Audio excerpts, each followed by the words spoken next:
اعوذ باللہ من الشیطان الرجیم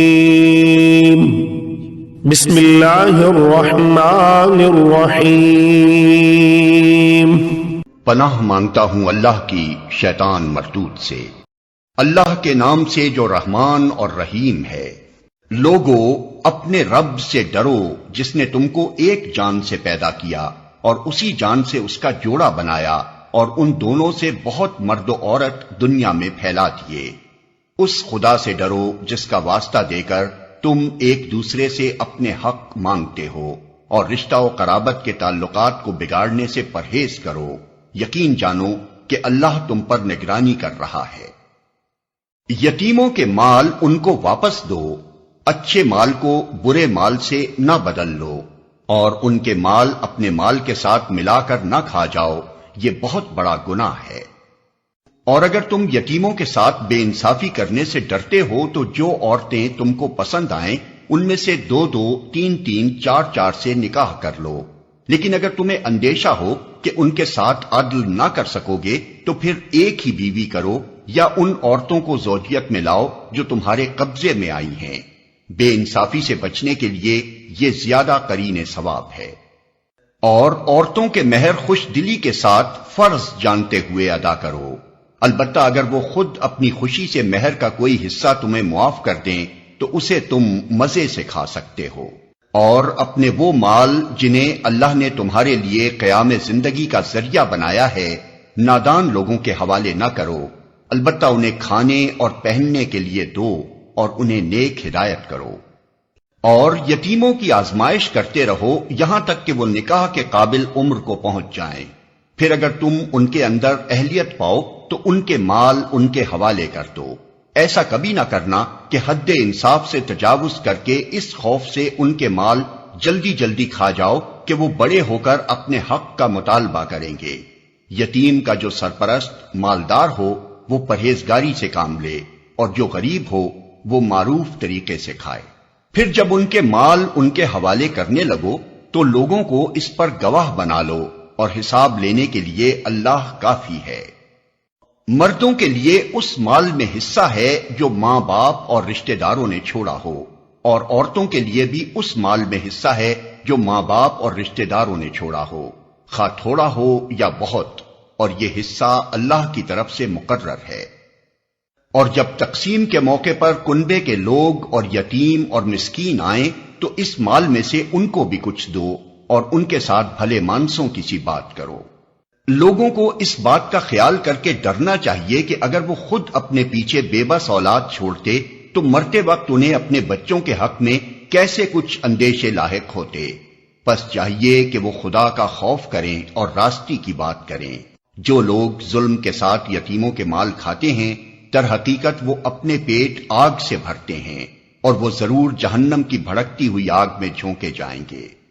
تمہاری اولاد کے بارے میں اللہ تمہیں ہدایت کرتا ہے کہ مرد کا حصہ 2 عورتوں کے برابر ہے۔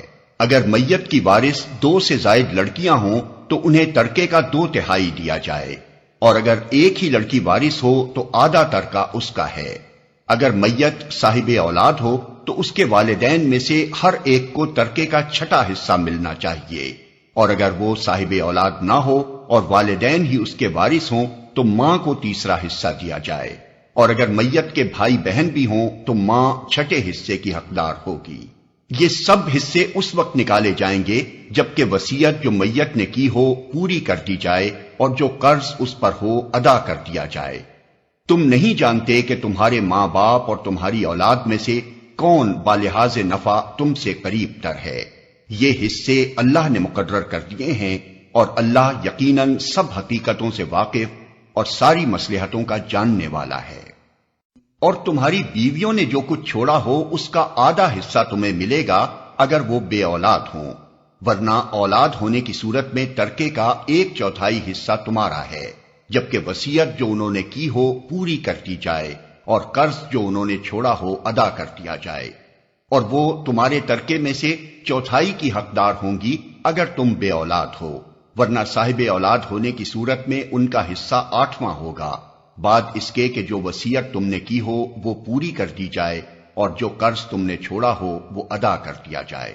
اور اگر وہ مرد یا عورت جس کی میراث تقسیم طلب ہے بے اولاد بھی ہو اور اس کے ماں باپ بھی زندہ نہ ہوں مگر اس کا ایک بھائی یا ایک بہن موجود ہو تو بھائی اور بہن ہر ایک کو چھٹا حصہ ملے گا، اور بھائی بہن ایک سے زیادہ ہوں تو کل ترکے کے 1/3 میں وہ سب شریک ہوں گے، جبکہ وصیت جو کی گئی ہو پوری کر دی جائے اور قرض جو میت نے چھوڑا ہو ادا کر دیا جائے، بشرطے کہ وہ ضرر رساں نہ ہو۔ یہ حکم ہے اللہ کی طرف سے، اور اللہ دانا و بینا اور نرم خو ہے۔ یہ اللہ کی مقرر کی ہوئی حدیں ہیں۔ جو اللہ اور اس کے رسول کی اطاعت کرے گا اسے اللہ ایسے باغوں میں داخل کرے گا جن کے نیچے نہریں بہتی ہوں گی، اور ان باغوں میں وہ ہمیشہ رہے گا، اور یہی بڑی کامیابی ہے۔ اور جو اللہ اور اس کے رسول کی نافرمانی کرے گا اور اس کی مقرر کی ہوئی حدوں سے تجاوز کر جائے گا اسے اللہ آگ میں ڈالے گا جس میں وہ ہمیشہ رہے گا، اور اس کے لیے رسوا کن سزا ہے۔ تمہاری عورتوں میں سے جو بدکاری کی مرتکب ہوں ان پر اپنے میں سے 4 آدمیوں کی گواہی لو، اور اگر 4 آدمی گواہی دے دیں تو ان کو گھروں میں بند رکھو یہاں تک کہ انہیں موت آ جائے یا اللہ ان کے لیے کوئی راستہ نکال دے۔ اور تم میں سے جو اس فعل کا ارتکاب کریں ان دونوں کو تکلیف دو، پھر اگر وہ توبہ کریں اور اپنی اصلاح کر لیں تو انہیں چھوڑ دو کہ اللہ بہت توبہ قبول کرنے والا اور رحم فرمانے والا ہے۔ ہاں یہ جان لو کہ اللہ پر توبہ کی قبولیت کا حق انہی لوگوں کے لیے ہے جو نادانی کی وجہ سے کوئی برا فعل کر گزرتے ہیں اور اس کے بعد جلدی ہی توبہ کر لیتے ہیں۔ ایسے لوگوں پر اللہ اپنی نظر عنایت سے پھر متوجہ ہو جاتا ہے، اور اللہ ساری باتوں کی خبر رکھنے والا اور حکیم و دانا ہے۔ مگر توبہ ان لوگوں کے لیے نہیں ہے جو برے کام کیے چلے جاتے ہیں یہاں تک کہ جب ان میں سے کسی کی موت کا وقت آ جاتا ہے اس وقت وہ کہتا ہے کہ اب میں نے توبہ کی، اور اسی طرح توبہ ان کے لیے بھی نہیں ہے جو مرتے دم تک کافر رہیں۔ ایسے لوگوں کے لیے تو ہم نے دردناک سزا تیار کر رکھی ہے۔ اے لوگو جو ایمان لائے ہو، تمہارے لیے یہ حلال نہیں ہے کہ زبردستی عورتوں کے وارث بن بیٹھو، اور نہ یہ حلال ہے کہ انہیں تنگ کر کے اس مہر کا کچھ حصہ اڑا لینے کی کوشش کرو جو تم انہیں دے چکے ہو۔ ہاں اگر وہ کسی صریح بدچلنی کے مرتکب ہوں تو ضرور تمہیں تنگ کرنے کا حق ہے۔ ان کے ساتھ بھلے طریقے سے زندگی بسر کرو۔ اگر وہ تمہیں ناپسند ہوں تو ہو سکتا ہے کہ ایک چیز تمہیں پسند نہ ہو، مگر اللہ نے اسی میں بہت کچھ بھلائی رکھ دی ہو۔ اور اگر تم ایک بیوی کی جگہ دوسری بیوی لے آنے کا ارادہ ہی کر لو تو خواہ تم نے اسے ڈھیر سا مال ہی کیوں نہ دیا ہو اس میں سے کچھ واپس نہ لینا۔ کیا تم اسے بہتان لگا کر اور صریح ظلم کر کے واپس لوگے؟ اور آخر تم اسے کس طرح لے لوگے جبکہ تم ایک دوسرے سے لطف اندوز ہو چکے ہو اور وہ تم سے پختہ عہد لے چکی ہیں؟ اور جن عورتوں سے تمہارے باپ نکاح کر چکے ہوں ان سے ہرگز نکاح نہ کرو مگر جو پہلے ہو چکا سو ہو چکا۔ در حقیقت یہ ایک بے حیائی کا فعل ہے، ناپسندیدہ ہے اور برا چلن ہے۔ تم پر حرام کی گئیں تمہاری مائیں، بیٹیاں، بہنیں، پھوپھیاں، خالائیں، بھتیجیاں، بھانجیاں، اور تمہاری وہ مائیں جنہوں نے تم کو دودھ پلایا ہو، اور تمہاری دودھ شریک بہنیں، اور تمہاری بیویوں کی مائیں، اور تمہاری بیویوں کی لڑکیاں جنہوں نے تمہاری گودوں میں پرورش پائی ہے۔ ان بیویوں کی لڑکیاں جن سے تمہارا تعلق زن و شو ہو چکا ہو، ورنہ اگر صرف نکاح ہوا ہو اور تعلق زن و شو نہ ہوا ہو تو انہیں چھوڑ کر ان کی لڑکیوں سے نکاح کر لینے میں تم پر کوئی مواخذہ نہیں ہے۔ اور تمہارے ان بیٹوں کی بیویاں جو تمہاری صلب سے ہوں، اور یہ بھی تم پر حرام کیا گیا ہے کہ ایک نکاح میں 2 بہنوں کو جمع کرو، مگر جو پہلے ہو گیا سو ہو گیا، اللہ بخشنے والا اور رحم کرنے والا ہے۔ اور وہ عورتیں بھی تم پر حرام ہیں جو کسی دوسرے کے نکاح میں ہوں، یعنی محصنات، البتہ ایسی عورتیں اس سے مستثنی ہیں جو جنگ میں تمہارے ہاتھ آئیں۔ یہ اللہ کا قانون ہے جس کی پابندی تم پر لازم کر دی گئی ہے۔ اس کے ماں سوا جتنی عورتیں ہیں انہیں اپنے اموال کے ذریعے سے حاصل کرنا تمہارے لیے حلال کر دیا گیا ہے، بشرطے کہ حصار نکاح میں ان کو محفوظ کرو، نہ یہ کہ آزاد شہوت رانی کرنے لگو، پھر جو ازدواجی زندگی کا لطف تم ان سے اٹھاؤ اس کے بدلے ان کے مہر بطور فرض کے ادا کرو، البتہ مہر کی قرارداد ہو جانے کے بعد آپس کی رضامندی سے تمہارے درمیان اگر کوئی سمجھوتا ہو جائے تو اس میں کوئی حرج نہیں، اللہ علیم اور دانا ہے۔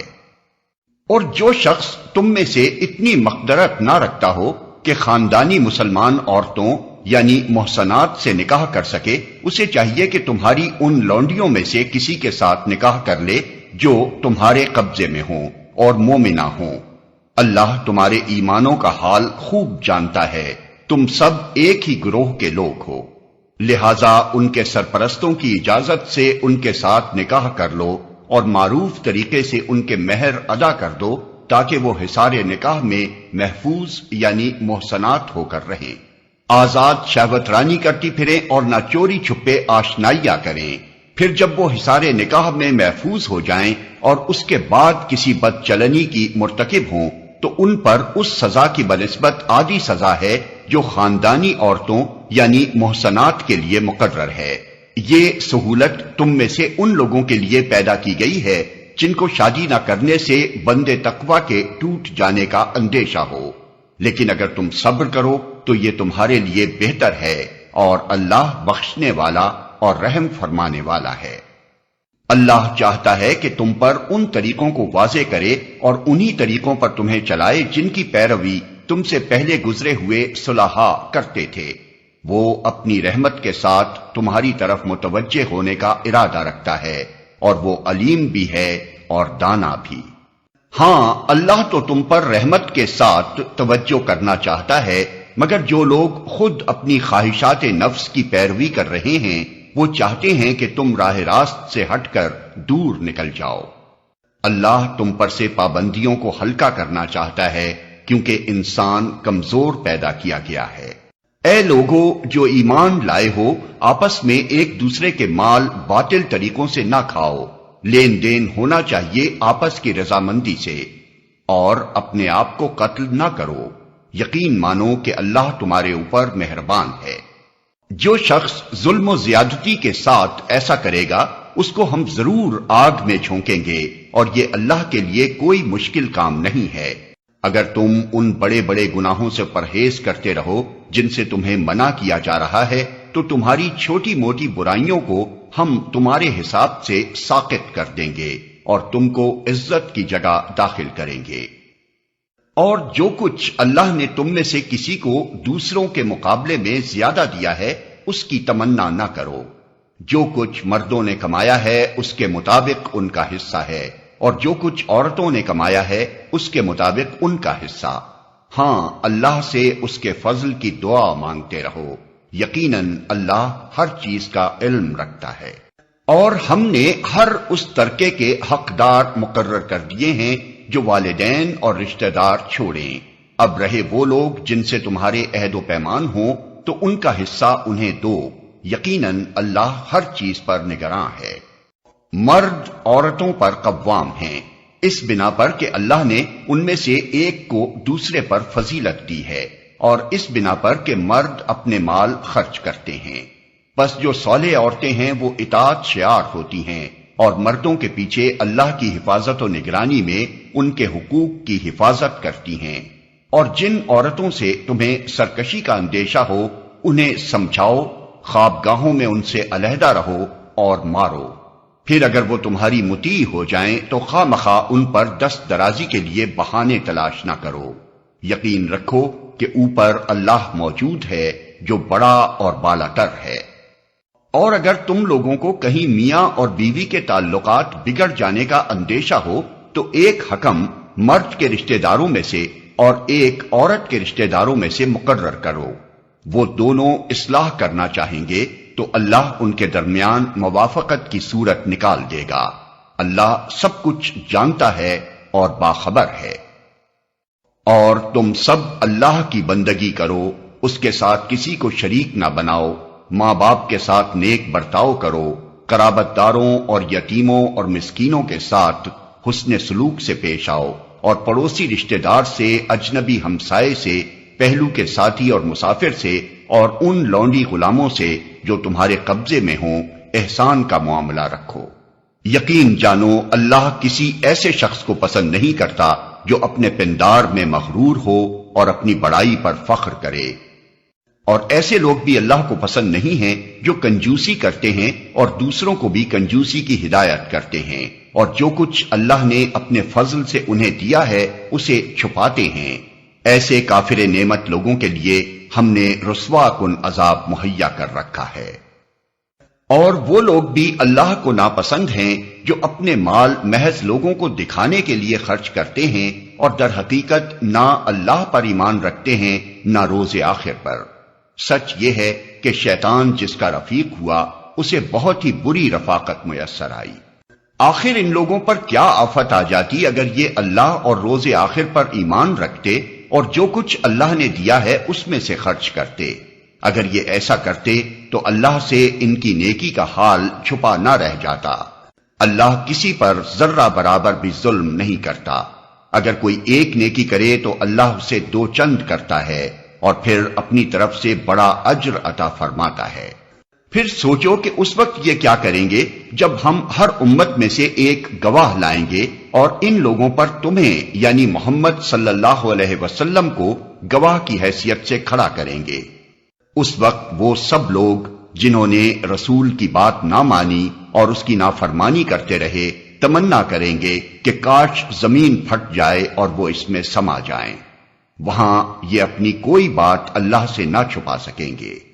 اے لوگو جو ایمان لائے ہو، جب تم نشے کی حالت میں ہو تو نماز کے قریب نہ جاؤ۔ نماز اس وقت پڑھنی چاہیے جب تم جانو کہ کیا کہہ رہے ہو، اور اسی طرح جنابت کی حالت میں بھی نماز کے قریب نہ جاؤ جب تک کہ غسل نہ کر لو، الا یہ کہ راستے سے گزرتے ہو۔ اور اگر کبھی ایسا ہو کہ تم بیمار ہو یا سفر میں ہو یا تم میں سے کوئی شخص رفع حاجت کر کے آئے یا تم نے عورتوں سے لمس کیا ہو اور پھر پانی نہ ملے تو پاک مٹی سے کام لو اور اس سے اپنے چہروں اور ہاتھوں پر مسح کر لو۔ بے شک اللہ نرمی سے کام لینے والا اور بخشش فرمانے والا ہے۔ تم نے ان لوگوں کو بھی دیکھا جنہیں کتاب کے علم کا کچھ حصہ دیا گیا ہے، وہ خود ضلالت کے خریدار بنے ہوئے ہیں اور چاہتے ہیں کہ تم بھی راہ گم کر دو۔ اللہ تمہارے دشمنوں کو خوب جانتا ہے اور تمہاری حمایت و مددگاری کے لیے اللہ ہی کافی ہے۔ جو لوگ یہودی بن گئے ہیں ان میں کچھ لوگ ہیں جو الفاظ کو ان کے محل سے پھیر دیتے ہیں اور دین حق کے خلاف نیش زنی کرنے کے لیے اپنی زبانوں کو توڑ موڑ کر کہتے ہیں سمینا و اسینا اور اسما غیر مسمعین اور رائنا، حالانکہ اگر وہ کہتے سمینا و اطانا اور اسما اور انظرنا تو یہ انہی کے لیے بہتر تھا اور زیادہ راست بازی کا طریقہ تھا، مگر ان پر تو ان کی باطل پرستی کی بدولت اللہ کی پھٹکار پڑی ہوئی ہے، اس لیے وہ کم ہی ایمان لاتے ہیں۔ اے وہ لوگو جنہیں کتاب دی گئی تھی، مان لو اس کتاب کو جو ہم نے اب نازل کی ہے اور جو اس کتاب کی تصدیق و تائید کرتی ہے جو تمہارے پاس پہلے سے موجود تھی۔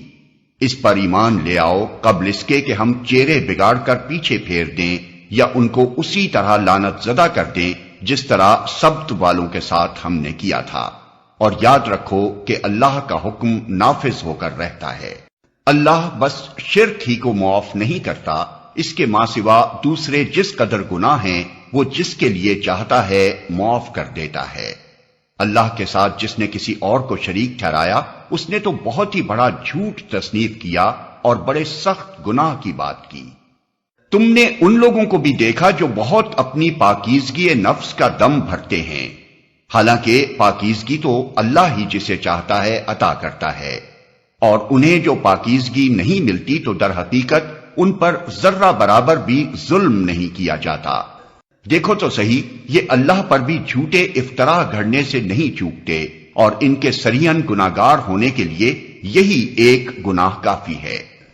کیا تم نے ان لوگوں کو نہیں دیکھا جنہیں کتاب کے علم میں سے کچھ حصہ دیا گیا ہے اور ان کا حال یہ ہے کہ جبت اور طاغوت کو مانتے ہیں اور کافروں کے متعلق کہتے ہیں کہ ایمان لانے والوں سے تو یہی زیادہ صحیح راستے پر ہیں۔ ایسے ہی لوگ ہیں جن پر اللہ نے لعنت کی ہے اور جس پر اللہ لعنت کر دے پھر تم اس کا کوئی مددگار نہیں پاؤ گے۔ کیا حکومت میں ان کا کوئی حصہ ہے؟ اگر ایسا ہوتا تو یہ دوسروں کو ایک پھوٹی کوڑی تک نہ دیتے۔ پھر کیا یہ دوسروں سے اس لیے حسد کرتے ہیں کہ اللہ نے انہیں اپنے فضل سے نواز دیا؟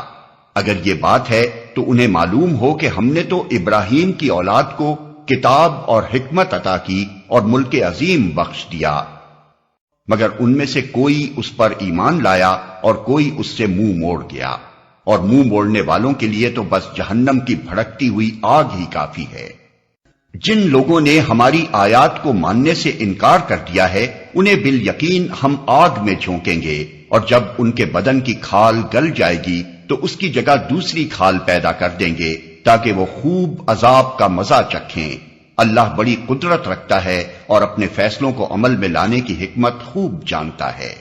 اور جن لوگوں نے ہماری آیات کو مان لیا اور نیک عمل کیے ان کو ہم ایسے باغوں میں داخل کریں گے جن کے نیچے نہریں بہتی ہوں گی، جہاں وہ ہمیشہ ہمیشہ رہیں گے، اور ان کو پاکیزہ بیویاں ملیں گی اور انہیں ہم گھنی چھاؤں میں رکھیں گے۔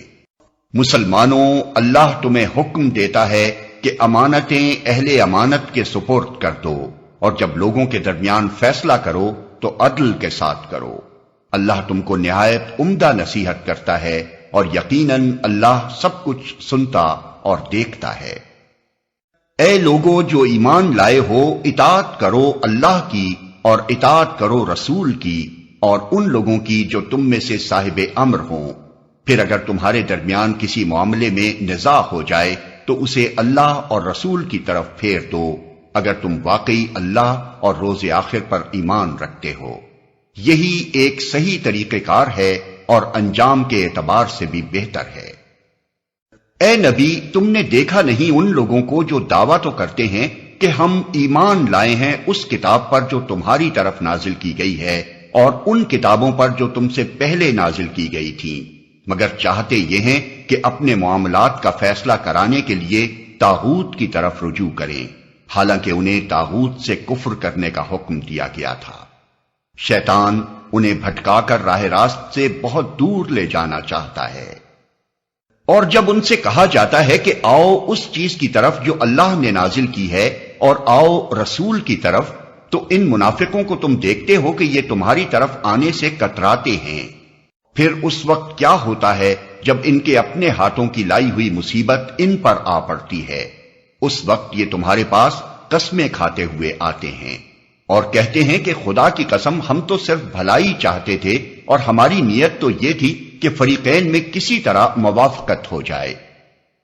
اللہ جانتا ہے جو کچھ ان کے دلوں میں ہے، ان سے تعرض مت کرو، انہیں سمجھاؤ اور ایسی نصیحت کرو جو ان کے دلوں میں اتر جائے۔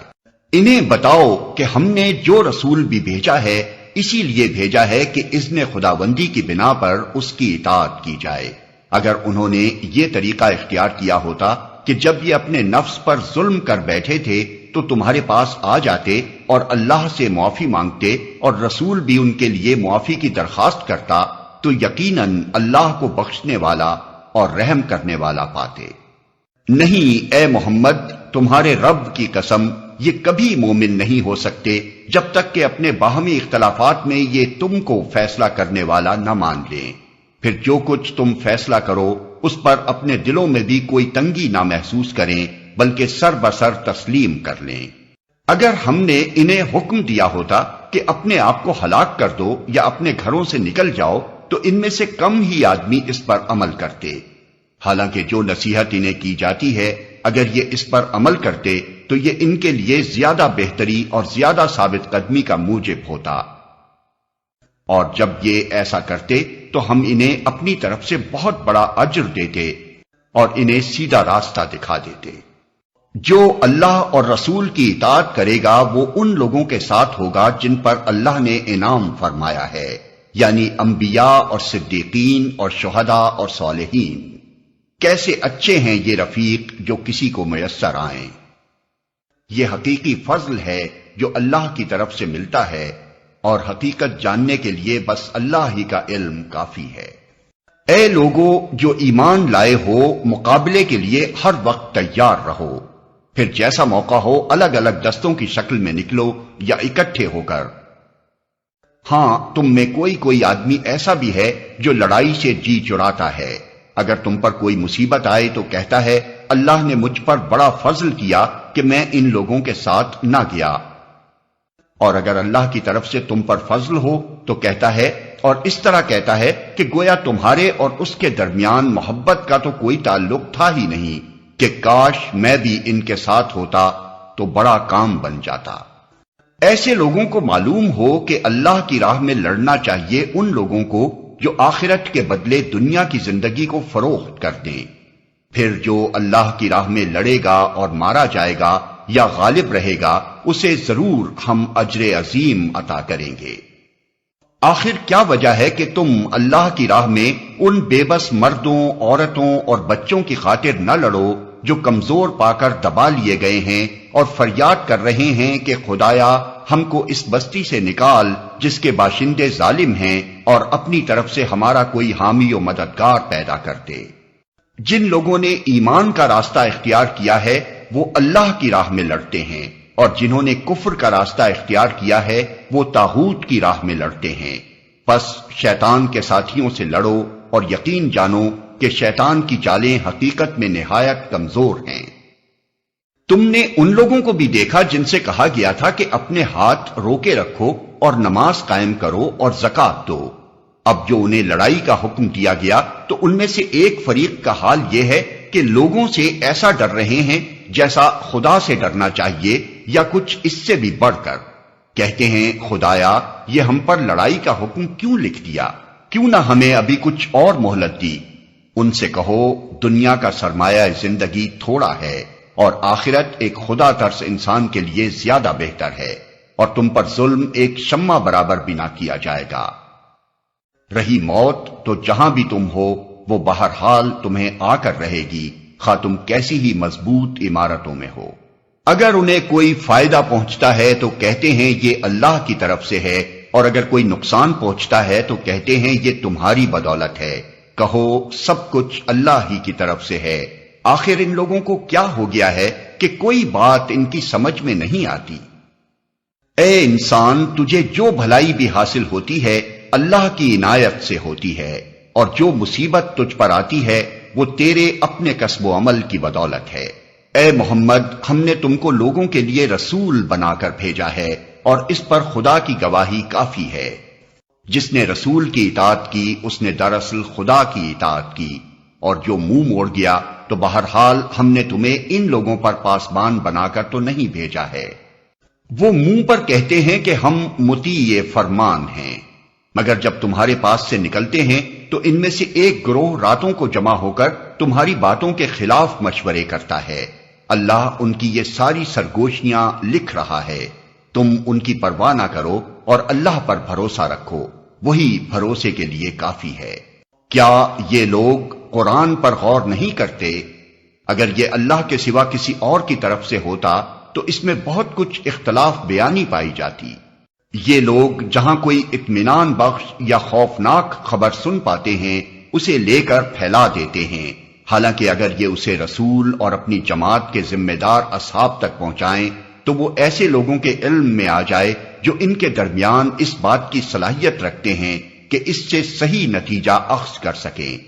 تم لوگوں پر اللہ کی مہربانی اور رحمت نہ ہوتی تو تمہاری کمزوریاں ایسی تھیں کہ معدود چند کے سوا تم سب شیطان کے پیچھے لگ گئے ہوتے۔ پس اے نبی تم اللہ کی راہ میں لڑو، تم اپنی ذات کے سوا کسی اور کے لیے ذمہ دار نہیں ہو، البتہ اہل ایمان کو لڑنے کے لیے اکساؤ، بعید نہیں کہ اللہ کافروں کا زور توڑ دے۔ اللہ کا زور سب سے زیادہ زبردست اور اس کی سزا سب سے زیادہ سخت ہے۔ جو بھلائی کی سفارش کرے گا وہ اس میں سے حصہ پائے گا، اور جو برائی کی سفارش کرے گا وہ اس میں سے حصہ پائے گا، اور اللہ ہر چیز پر نظر رکھنے والا ہے۔ اور جب کوئی احترام کے ساتھ تمہیں سلام کرے تو اس کو اس سے بہتر طریقے کے ساتھ جواب دو، یا کم از کم اسی طرح۔ اللہ ہر چیز کا حساب لینے والا ہے۔ اللہ وہ ہے جس کے سوا کوئی خدا نہیں ہے، وہ تم سب کو اس قیامت کے دن جمع کرے گا جس کے آنے میں کوئی شبہ نہیں، اور اللہ کی بات سے بڑھ کر سچی بات اور کس کی ہو سکتی ہے؟ پھر یہ تمہیں کیا ہو گیا ہے کہ منافقین کے بارے میں تمہارے درمیان دو رائے پائی جاتی ہیں، حالانکہ جو برائیاں انہوں نے کمائی ہیں ان کی بدولت اللہ انہیں الٹا پھیر چکا ہے۔ کیا تم چاہتے ہو کہ جسے اللہ نے ہدایت نہیں بخشی اسے تم ہدایت بخش دو، حالانکہ جس کو اللہ نے راستے سے ہٹا دیا اس کے لیے تم کوئی راستہ نہیں پا سکتے؟ وہ تو یہ چاہتے ہیں کہ جس طرح وہ خود کافر ہیں اسی طرح تم بھی کافر ہو جاؤ تاکہ تم اور وہ سب یکساں ہو جائیں۔ لہذا ان میں سے کسی کو اپنا دوست نہ بناؤ جب تک کہ وہ اللہ کی راہ میں ہجرت کر کے نہ آ جائیں، اور اگر وہ ہجرت سے باز رہیں تو جہاں پاؤ انہیں پکڑو اور قتل کرو، اور ان میں سے کسی کو اپنا دوست اور مددگار نہ بناؤ۔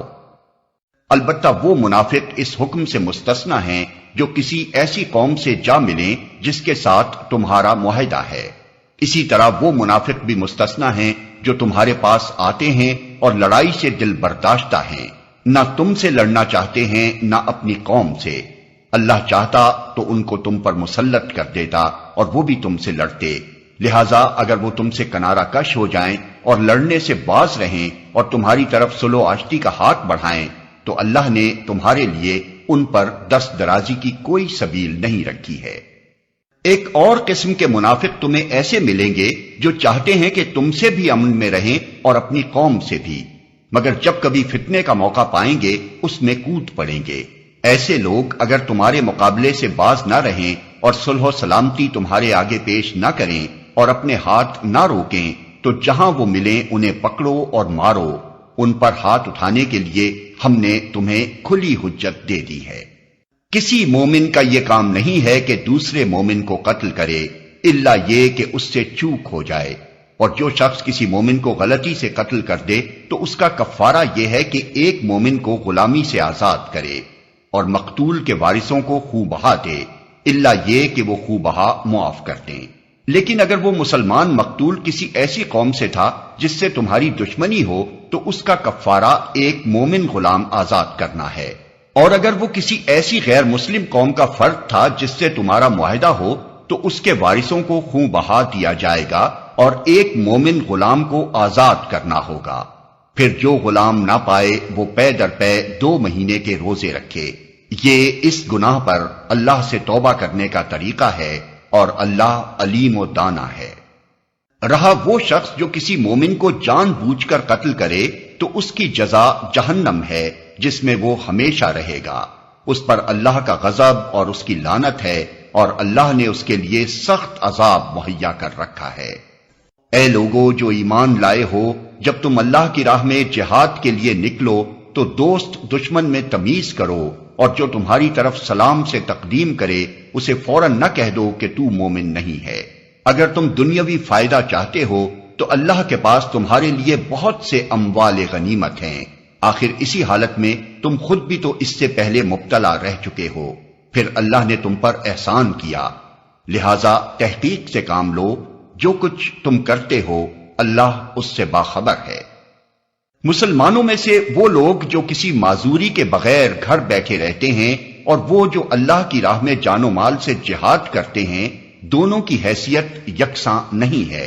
اللہ نے بیٹھنے والوں کی بنسبت جان و مال سے جہاد کرنے والوں کا درجہ بڑا رکھا ہے، اگرچہ ہر ایک کے لیے اللہ نے بھلائی ہی کا وعدہ فرمایا ہے، مگر اس کے ہاں مجاہدوں کی خدمات کا معاوضہ بیٹھنے والوں سے بہت زیادہ ہے۔ ان کے لیے اللہ کی طرف سے بڑے درجے ہیں اور مغفرت اور رحمت ہے، اور اللہ بڑا معاف کرنے والا اور رحم فرمانے والا ہے۔ جو لوگ اپنے نفس پر ظلم کر رہے تھے ان کی روحیں جب فرشتوں نے قبض کی تو ان سے پوچھا کہ یہ تم کس حال میں مبتلا تھے؟ انہوں نے جواب دیا کہ ہم زمین میں کمزور و مجبور تھے۔ فرشتوں نے کہا کیا خدا کی زمین وسیع نہ تھی کہ تم اس میں ہجرت کرتے؟ یہ وہ لوگ ہیں جن کا ٹھکانہ جہنم ہے اور وہ بڑا ہی برا ٹھکانہ ہے۔ ہاں جو مرد، عورتیں اور بچے واقعی بے بس ہیں اور نکلنے کا کوئی راستہ اور ذریعہ نہیں پاتے، بعید نہیں کہ اللہ انہیں معاف کر دے، اللہ بڑا معاف کرنے والا اور درگزر فرمانے والا ہے۔ جو کوئی اللہ کی راہ میں ہجرت کرے گا وہ زمین میں پناہ لینے کے لیے بہت جگہ اور بسر اوقات کے لیے بڑی گنجائش پائے گا۔ اور جو اپنے گھر سے اللہ اور رسول کی طرف ہجرت کے لیے نکلے، پھر راستے ہی میں اسے موت آ جائے، اس کا اجر اللہ کے ذمے واجب ہو گیا۔ اللہ بہت بخشش فرمانے والا اور رحیم ہے۔ اور جب تم لوگ سفر کے لیے نکلو تو کوئی مذائقہ نہیں اگر نماز میں اختصار کر دو، خصوصاً جب کہ تمہیں اندیشہ ہو کہ کافر تمہیں ستائیں گے، کیونکہ وہ کھلم کھلا تمہاری دشمنی پر تلے ہوئے ہیں۔ اور اے نبی، جب تم مسلمانوں کے درمیان ہو اور حالت جنگ میں انہیں نماز پڑھانے کھڑے ہو تو چاہیے کہ ان میں سے ایک گروہ تمہارے ساتھ کھڑا ہو اور اسلحہ لیے رہے، پھر جب وہ سجدہ کر لے تو پیچھے چلا جائے، اور دوسرا گروہ جس نے ابھی نماز نہیں پڑھی ہے آ کر تمہارے ساتھ پڑھے اور وہ بھی چوکنا رہے اور اپنے اسلحہ لیے رہے، کیونکہ کفار اس طاق میں ہیں کہ تم اپنے ہتھیاروں اور اپنے سامان کی طرف سے ذرا غافل ہو تو وہ تم پر یکبارگی ٹوٹ پڑے۔ البتہ اگر تم بارش کی وجہ سے تکلیف محسوس کرو یا بیمار ہو تو اسلحہ رکھ دینے میں مذائقہ نہیں، مگر پھر بھی چوکنے رہو۔ یقین رکھو کہ اللہ نے کافروں کے لیے رسوا کن عذاب مہیا کر رکھا ہے۔ پھر جب نماز سے فارغ ہو جاؤ تو کھڑے اور بیٹھے اور لیٹے ہر حال میں اللہ کو یاد کرتے رہو، اور جب اطمینان نصیب ہو جائے تو پوری نماز پڑھو۔ نماز در حقیقت ایسا فرض ہے جو پابندی وقت کے ساتھ اہل ایمان پر لازم کیا گیا ہے۔ اس گروہ کے تعاقب میں کمزوری نہ دکھاؤ، اگر تم تکلیف اٹھا رہے ہو تو تمہاری طرح وہ بھی تکلیف اٹھا رہے ہیں، اور تم اللہ سے اس چیز کے امیدوار ہو جس کے وہ امیدوار نہیں ہیں۔ اللہ سب کچھ جانتا ہے اور وہ حکیم و دانا ہے۔ اے نبی، ہم نے یہ کتاب حق کے ساتھ تمہاری طرف نازل کی ہے تاکہ جو راہ راست اللہ نے تمہیں دکھائی ہے اس کے مطابق لوگوں کے درمیان فیصلہ کرو۔ تم بددیانت لوگوں کی طرف سے جھگڑنے والے نہ بنو، اور اللہ سے درگزر کی درخواست کرو، وہ بڑا درگزر فرمانے والا اور رحیم ہے۔ جو لوگ اپنے نفس سے خیانت کرتے ہیں تم ان کی حمایت نہ کرو، اللہ کو ایسا شخص پسند نہیں جو خیانت کار اور معصیت پیشہ ہو۔ یہ لوگ انسانوں سے اپنی حرکات چھپا سکتے ہیں مگر خدا سے نہیں چھپا سکتے، وہ تو اس وقت بھی ان کے ساتھ ہوتا ہے جب یہ راتوں کو چھپ کر اس کی مرضی کے خلاف مشورے کرتے ہیں۔ ان کے سارے اعمال پر اللہ محیط ہے۔ ہاں، تم لوگوں نے ان مجرموں کی طرف سے دنیا کی زندگی میں تو جھگڑا کر لیا، مگر قیامت کے روز ان کی طرف سے کون جھگڑا کرے گا؟ آخر وہاں کون ان کا وکیل ہوگا؟ اگر کوئی شخص برا فعل کر گزرے یا اپنے نفس پر ظلم کر جائے اور اس کے بعد اللہ سے درگزر کی درخواست کرے تو اللہ کو درگزر کرنے والا اور رحیم پائے گا، مگر جو برائی کما لے تو اس کی یہ کمائی اسی کے لیے وبال ہوگی۔ اللہ کو سب باتوں کی خبر ہے اور وہ حکیم و دانا ہے۔ اے نبی، اگر اللہ کا فضل تم پر نہ ہوتا اور اس کی رحمت تمہارے شامل حال نہ ہوتی تو ان میں سے ایک گروہ نے تو تمہیں غلط فہمی میں مبتلا کرنے کا فیصلہ کر ہی لیا تھا، حالانکہ در حقیقت وہ خود اپنے سوا کسی کو غلط فہمی میں مبتلا نہیں کر رہے تھے اور تمہارا کوئی نقصان نہ کر سکتے تھے۔ اللہ نے تم پر کتاب اور حکمت نازل کی ہے اور تم کو وہ کچھ بتایا ہے جو تمہیں معلوم نہ تھا، اور اس کا فضل تم پر بہت ہے۔ لوگوں کی خفیہ سرگوشیوں میں اکثر و بیشتر کوئی بھلائی نہیں ہوتی۔ ہاں، اگر کوئی پوشیدہ طور پر صدقہ و خیرات کی تلقین کرے یا کسی نیک کام کے لیے یا لوگوں کے معاملات میں اصلاح کرنے کے لیے کسی سے کچھ کہے تو یہ البتہ بھلی بات ہے، اور جو کوئی اللہ کی رضا جوئی کے لیے ایسا کرے گا اسے ہم بڑا اجر عطا کریں گے۔ مگر جو شخص رسول کی مخالفت پر کمر بستہ ہو اور اہل ایمان کی روش کے سوا کسی اور روش پر چلے، دراں حالے کے اس پر راہ راست واضح ہو چکی ہو، تو اس کو ہم اسی طرف چلائیں گے جدھر وہ خود پھر گیا، اور اسے جہنم میں جھونکیں گے جو بدترین جائے قرار ہے۔ اللہ کے ہاں بس شرک ہی کی بخشش نہیں ہے، اس کے سوا اور سب کچھ معاف ہو سکتا ہے جسے وہ معاف کرنا چاہے۔ جس نے اللہ کے ساتھ کسی کو شریک ٹھہرایا وہ تو گمراہی میں بہت دور نکل گیا۔ وہ اللہ کو چھوڑ کر دیویوں کو معبود بناتے ہیں، وہ اس باغی شیطان کو معبود بناتے ہیں جس کو اللہ نے لعنت زدہ کیا ہے۔ وہ اس شیطان کی اطاعت کر رہے ہیں جس نے اللہ سے کہا تھا کہ میں تیرے بندوں سے ایک مقرر حصہ لے کر رہوں گا، میں انہیں بہکاؤں گا، میں انہیں آرزوؤں میں الجھاؤں گا، میں انہیں حکم دوں گا اور وہ میرے حکم سے جانوروں کے کان پھاڑیں گے، اور میں انہیں حکم دوں گا اور وہ میرے حکم سے خدائی ساخت میں رد و بدل کریں گے۔ اس شیطان کو جس نے اللہ کی بجائے اپنا ولی اور سرپرست بنا لیا، وہ صریح نقصان میں پڑ گیا۔ وہ ان لوگوں سے وعدے کرتا ہے اور انہیں امیدیں دلاتا ہے، مگر شیطان کے سارے وعدے بجز فریب کے اور کچھ نہیں ہیں۔ ان لوگوں کا ٹھکانہ جہنم ہے جس سے خلاصی کی کوئی صورت یہ نہ پائیں گے۔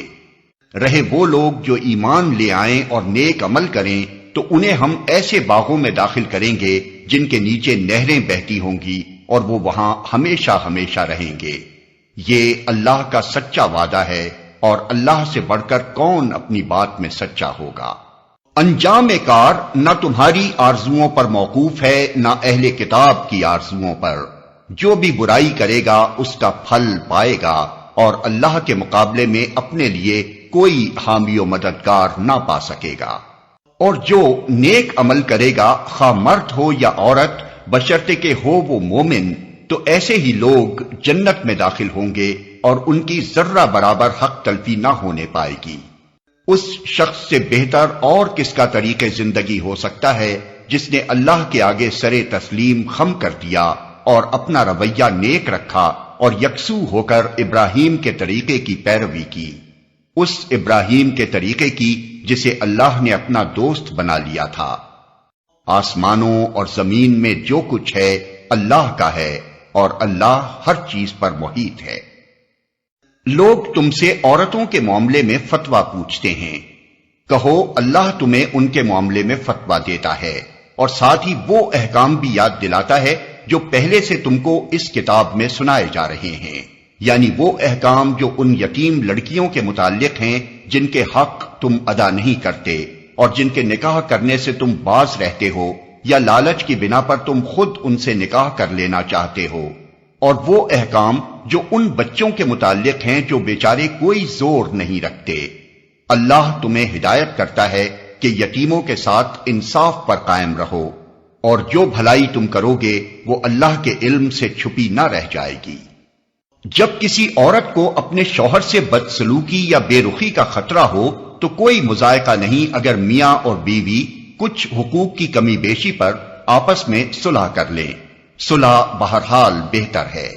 نفس تنگ دلی کی طرف جلدی مائل ہو جاتے ہیں، لیکن اگر تم لوگ احسان سے پیش آؤ اور خدا ترسی سے کام لو تو یقین رکھو کہ اللہ تمہارے اس طرز عمل سے بے خبر نہ ہوگا۔ بیویوں کے درمیان پورا عدل کرنا تمہارے بس میں نہیں ہے، تم چاہو بھی تو اس پر قادر نہیں ہو سکتے، لہذا قانون الہی کا منشا پورا کرنے کے لیے یہ کافی ہے کہ ایک بیوی کی طرف اس طرح نہ جھک جاؤ کہ دوسری کو ادھر لٹکتا چھوڑ دو۔ اگر تم اپنا طرز عمل درست رکھو اور اللہ سے ڈرتے رہو تو اللہ چشم پوشی کرنے والا اور رحم فرمانے والا ہے۔ لیکن اگر زوجین ایک دوسرے سے الگ ہی ہو جائیں تو اللہ اپنی وسیع قدرت سے ہر ایک کو دوسرے کی محتاجی سے بے نیاز کر دے گا۔ اللہ کا دامن بہت کشادہ ہے اور وہ دانا و بینا ہے۔ آسمانوں اور زمین میں جو کچھ ہے سب اللہ ہی کا ہے۔ تم سے پہلے جن کو ہم نے کتاب دی تھی انہیں بھی یہی ہدایت کی تھی، اور اب تم کو بھی یہی ہدایت کرتے ہیں کہ خدا سے ڈرتے ہوئے کام کرو۔ لیکن اگر تم نہیں مانتے تو نہ مانو، آسمان و زمین کی ساری چیزوں کا مالک اللہ ہی ہے اور وہ بے نیاز ہے، ہر تعریف کا مستحق۔ ہاں، اللہ ہی مالک ہے ان سب چیزوں کا جو آسمانوں میں ہیں اور جو زمین میں ہیں، اور کارسازی کے لیے بس وہی کافی ہے۔ اگر وہ چاہے تو تم لوگوں کو ہٹا کر تمہاری جگہ دوسروں کو لے آئے، اور وہ اس کی پوری قدرت رکھتا ہے۔ جو شخص محض ثواب دنیا کا طالب ہو اسے معلوم ہونا چاہیے کہ اللہ کے پاس ثواب دنیا بھی ہے اور ثواب آخرت بھی، اور اللہ سمیع و بصیر ہے۔ اے لوگو جو ایمان لائے ہو، انصاف کے علم بردار اور خدا واسطے کے گواہ بنو اگرچہ تمہارے انصاف اور تمہاری گواہی کی زد خود تمہاری اپنی ذات پر یا تمہارے والدین اور رشتہ داروں پر ہی کیوں نہ پڑتی ہو۔ فریق معاملہ خواہ مالدار ہو یا غریب، اللہ تم سے زیادہ ان کا خیر خواہ ہے، لہذا اپنی خواہش نفس کی پیروی میں عدل سے باز نہ رہو، اور اگر تم نے لگی لپٹی بات کہی یا سچائی سے پہلو بچایا تو جان رکھو کہ جو کچھ تم کرتے ہو اللہ کو اس کی خبر ہے۔ اے لوگو جو ایمان لائے ہو، ایمان لاؤ اللہ پر اور اس کے رسول پر اور اس کتاب پر جو اللہ نے اپنے رسول پر نازل کی ہے، اور ہر اس کتاب پر جو اس سے پہلے وہ نازل کر چکا ہے۔ جس نے اللہ اور اس کے ملائکہ اور اس کی کتابوں اور اس کے رسولوں اور روز آخرت سے کفر کیا، وہ گمراہی میں بھٹک کر بہت دور نکل گیا۔ رہے وہ لوگ جو ایمان لائے پھر کفر کیا، پھر ایمان لائے پھر کفر کیا، پھر اپنے کفر میں بڑھتے چلے گئے، تو اللہ ہرگز ان کو معاف نہ کرے گا اور نہ کبھی ان کو راہ راست دکھائے گا۔ اور جو منافق اہل ایمان کو چھوڑ کر کافروں کو اپنا رفیق بناتے ہیں، انہیں یہ مجدہ سنا دو کہ ان کے لیے دردناک سزا تیار ہے۔ کیا یہ لوگ عزت کی طلب میں ان کے پاس جاتے ہیں؟ حالانکہ عزت تو ساری کی ساری اللہ ہی کے لیے ہے۔ اللہ اس کتاب میں تم کو پہلے ہی حکم دے چکا ہے کہ جہاں تم سنو کہ اللہ کی آیات کے خلاف کفر بکا جا رہا ہے اور ان کا مذاق اڑایا جا رہا ہے، وہاں نہ بیٹھو جب تک کہ لوگ کسی دوسری بات میں نہ لگ جائیں۔ اب اگر تم ایسا کرتے ہو تو تم بھی انہی کی طرح ہو۔ یقین جانو کہ اللہ منافقوں اور کافروں کو جہنم میں ایک جگہ جمع کرنے والا ہے۔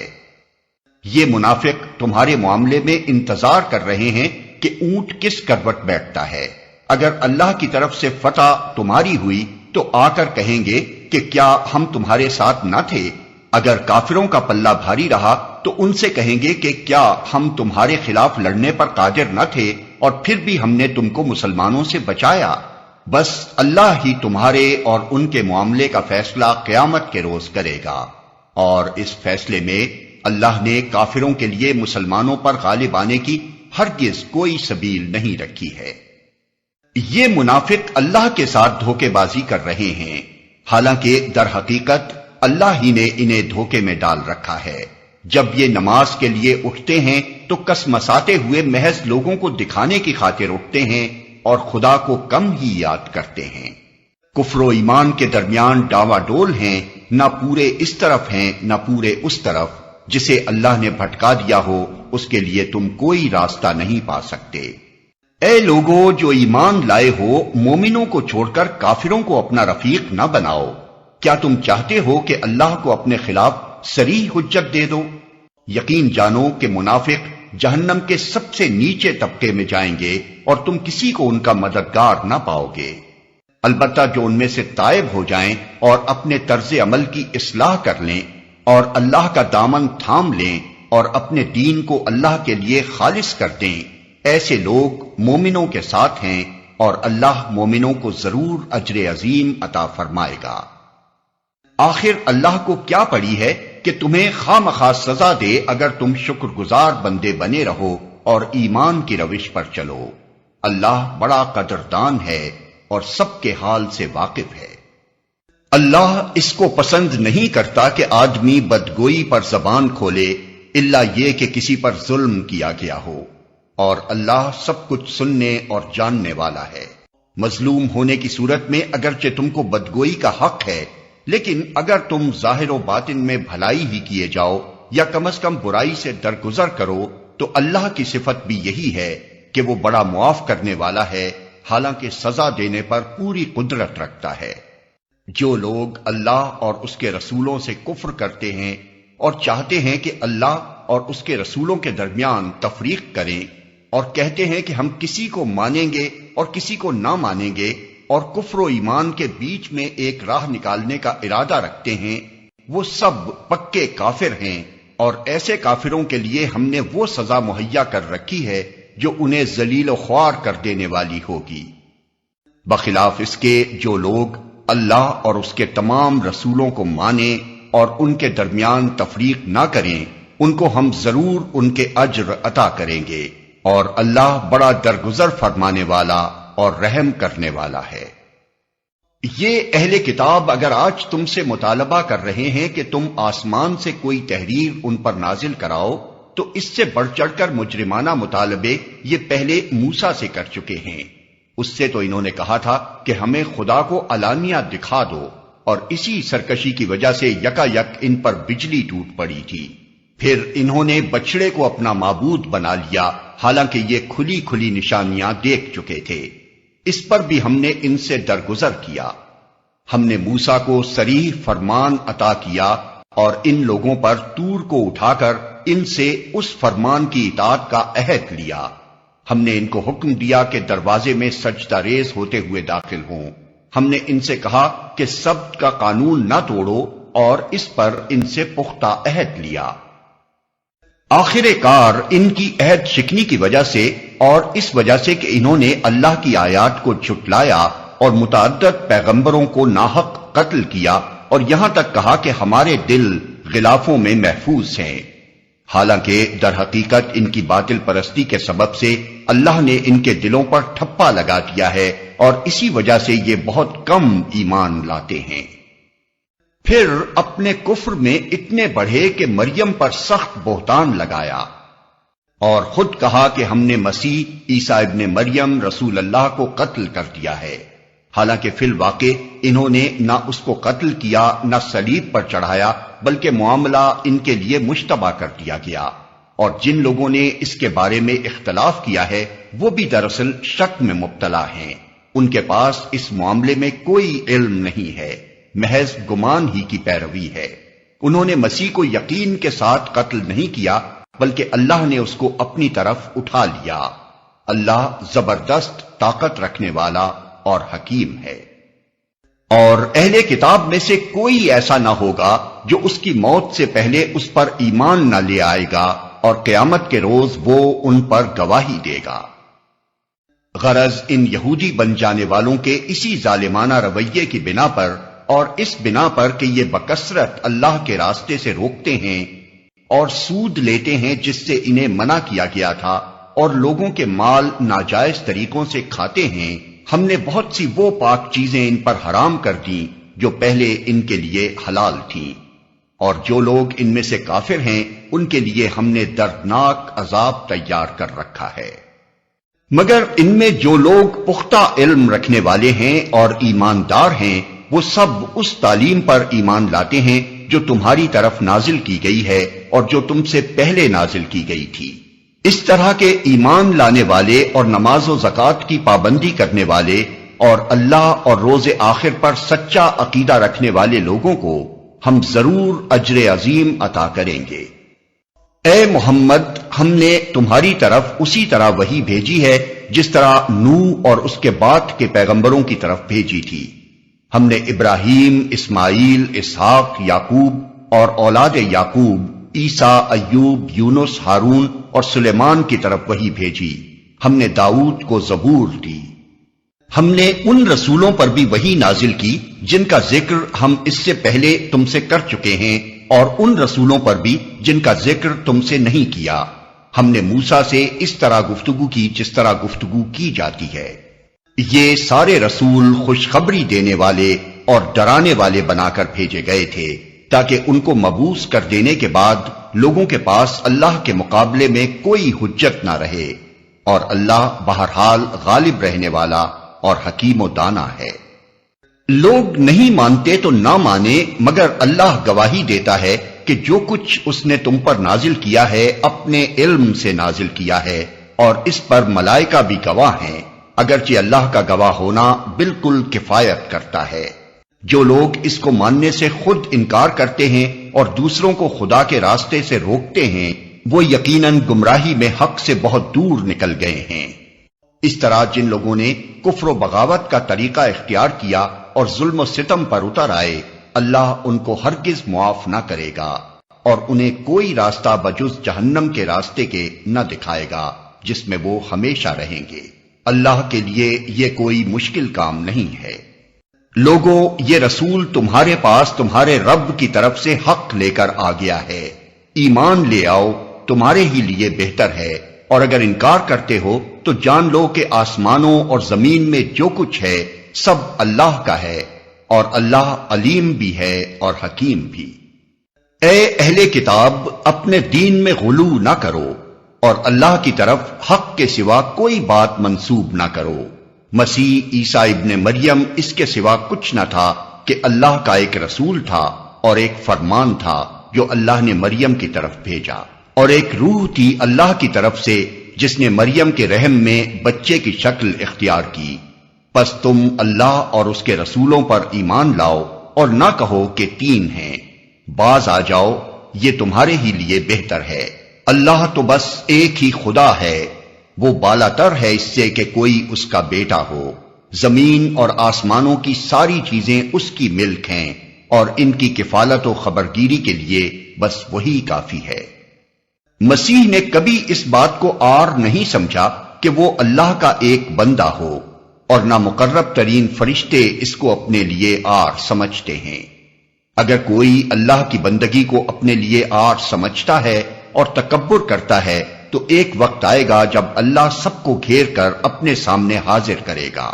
اس وقت وہ لوگ جنہوں نے ایمان لا کر نیک طرز عمل اختیار کیا ہے اپنے اجر پورے پورے پائیں گے، اور اللہ اپنے فضل سے ان کو مزید اجر عطا فرمائے گا۔ اور جن لوگوں نے بندگی کو عار سمجھا اور تکبر کیا ہے ان کو اللہ دردناک سزا دے گا، اور اللہ کے سوا جن جن کی سرپرستی و مددگاری پر وہ بھروسہ رکھتے ہیں ان میں سے کسی کو بھی وہ وہاں نہ پائیں گے۔ لوگوں، تمہارے رب کی طرف سے تمہارے پاس دلیل روشن آ گئی ہے، اور ہم نے تمہاری طرف ایسی روشنی بھیج دی ہے جو تمہیں صاف صاف راستہ دکھانے والی ہے۔ اب جو لوگ اللہ کی بات مان لیں گے اور اس کی پناہ ڈھونڈیں گے ان کو اللہ اپنی رحمت اور اپنے فضل و کرم کے دامن میں لے لے گا، اور اپنی طرف آنے کا سیدھا راستہ ان کو دکھا دے گا۔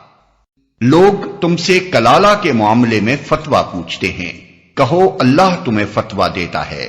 اگر کوئی شخص بے اولاد مر جائے اور اس کی ایک بہن ہو تو وہ اس کے ترکے میں سے نصف پائے گی، اور اگر بہن بے اولاد مرے تو بھائی اس کا وارث ہوگا۔ اگر میت کی وارث دو بہنیں ہوں تو وہ ترکے میں سے 2/3 کی حقدار ہوں گی، اور اگر کئی بھائی بہنیں ہوں تو عورتوں کا اکہرا اور مردوں کا دوہرا حصہ ہوگا۔ اللہ تمہارے لیے احکام کی توضیح کرتا ہے تاکہ تم بھٹکتے نہ پھرو، اور اللہ ہر چیز کا علم رکھتا ہے۔